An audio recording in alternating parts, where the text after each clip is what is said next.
জাতীয় পার্টির chairman GM কাদের বলেছেন, দেশে বিএনপি ও আওয়ামী লীগের ভোটার সংখ্যা সবচেয়ে বেশি। এই দুটি দলের একটি দল নির্বাচনের বাইরে থাকলে তা অন্তর্ভুক্তিমূলক নির্বাচন হবে না। সেই নির্বাচনে জনগণের মতামতের সঠিক প্রতিফলন আসবে না। এই বাস্তবতা মেনে নিয়ে আমাদের নির্বাচনে আসতে হবে। কাউকে বাদ দিয়ে সহজে জয়লাভ করা নির্বাচন জনগণের কাছে গ্রহণযোগ্য হয় না। সোমবার রাতে রংপুর নগরীর সেনপাড়ায় স্কাই ভিউ বাসভবনে সাংবাদিকদের তিনি এসব কথা বলেন। জিএম কাদের বলেন, অবাধ নির্বাচন তাকেই বলা যাবে যেটিতে ভোটাররা অবাধে ভোট দিতে পারবেন এবং প্রার্থীরা বাধাহীনভাবে নির্বাচনে দাঁড়াতে পারবেন। বাধার সৃষ্টি করে প্রতিযোগী কমিয়ে আমি কিছু হয়ে গেলাম, এটি অবাধ নির্বাচন হতে পারে না।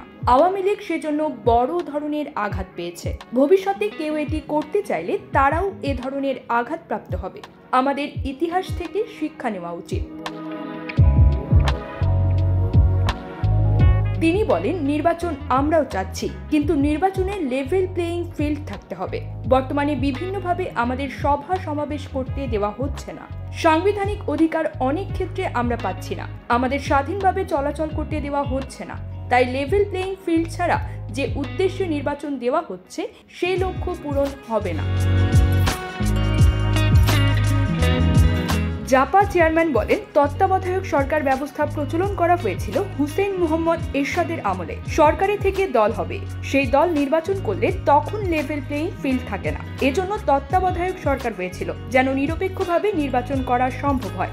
এখন যদি রাষ্ট্রীয় পৃষ্ঠপোষকতায় দল করা হয় তবে লেভেল প্লেয়িং ফিল্ডের বেসিক কনসেপ্ট ব্যাহত হবে। সেই সঙ্গে আইন শৃঙ্খলা বাহিনী যদি কোনো দলের লোক হয় এবং আওয়ামী লীগের আমলে যা হয়েছে সেটির যদি পুনরাবৃত্তি ঘটে তবে সেই নির্বাচন গ্রহণযোগ্য হবে না। তিনি বলেন, আমরা চাই অবাধ, সুষ্ঠু, নিরপেক্ষ ও অন্তর্ভুক্তিমূলক নির্বাচনের মাধ্যমে প্রতিনিধিত্বমূলক সরকার আসুক। বর্তমান সরকারের পক্ষে সকলকে ঐক্যবদ্ধ করে সংস্কার করা সম্ভব হবে না। পরবর্তীতে রাজনৈতিক দল দেশের স্বার্থে সবকিছু ঠিক করবে। এভাবে গেলে সকলের জন্য ভালো হবে।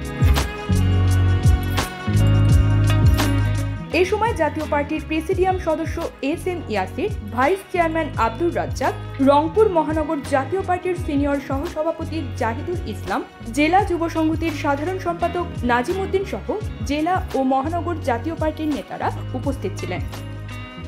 News desk, focus TV.